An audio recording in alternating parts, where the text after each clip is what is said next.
Set in an alternate 1990s, Neurocaster takes place in a world ravaged by the aftermath of a brutal war between humans and robots. Society stands fractured, its infrastructure crumbling under the weight of past destruction and unchecked corporate greed. The war ended with the advent of Neurocaster technology, an innovation by Sentre CEO Ethan Skate, which allowed human minds to be uploaded into robotic bodies, giving them superior control over drone forces. This breakthrough led to humanity's victory but also had unintended consequences. Many chose to abandon their physical forms, immersing themselves in a digital existence while machines carried out daily tasks. The divide between reality and virtual life grew, leaving the real world neglected and dystopian.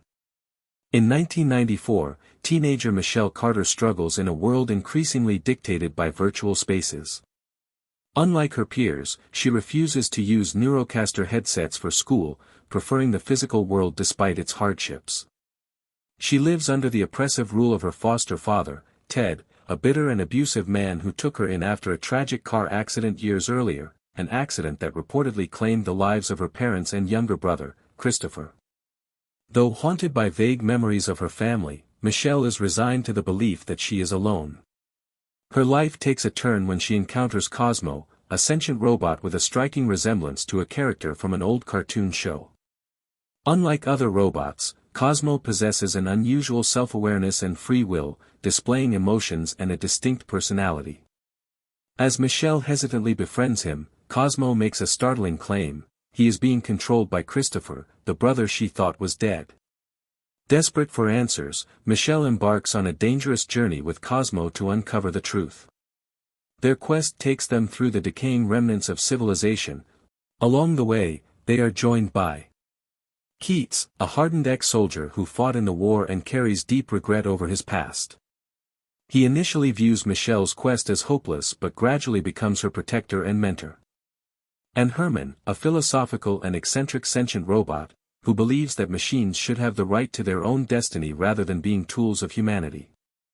Their journey leads them to the exclusion zone, an abandoned city where the remnants of independent AI and rogue machines have gathered in secret.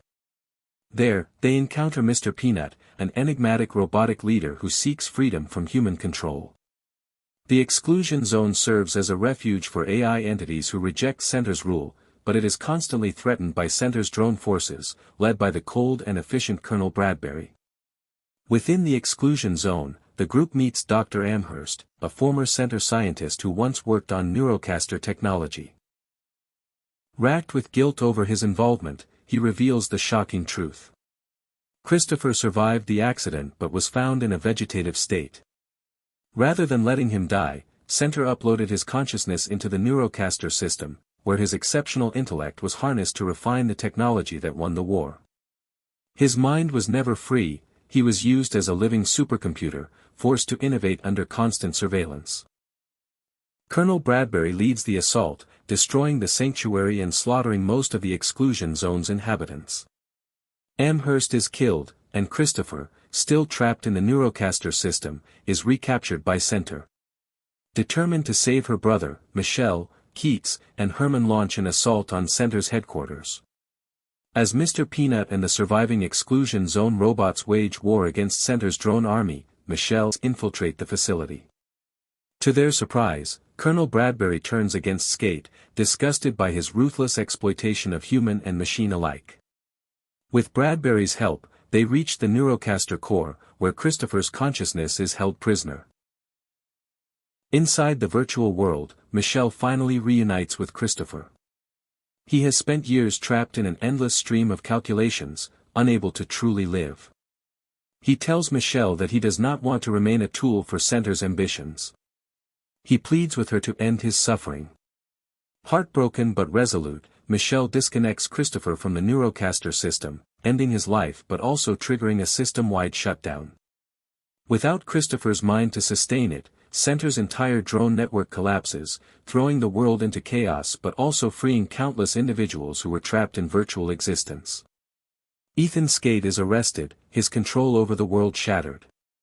The shutdown of the Neurocaster system forces humanity to return to reality, confronting the ruins left behind by years of neglect. Michelle and Keats survive, but the world they fought to save is now at a crossroads. Can humanity rebuild without relying on machines?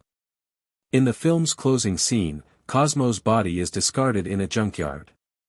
As a dog is drinking water, we see Cosmo reflection in the water standing next to the dog, suggesting that a part of Christopher's consciousness may still reside within the robot.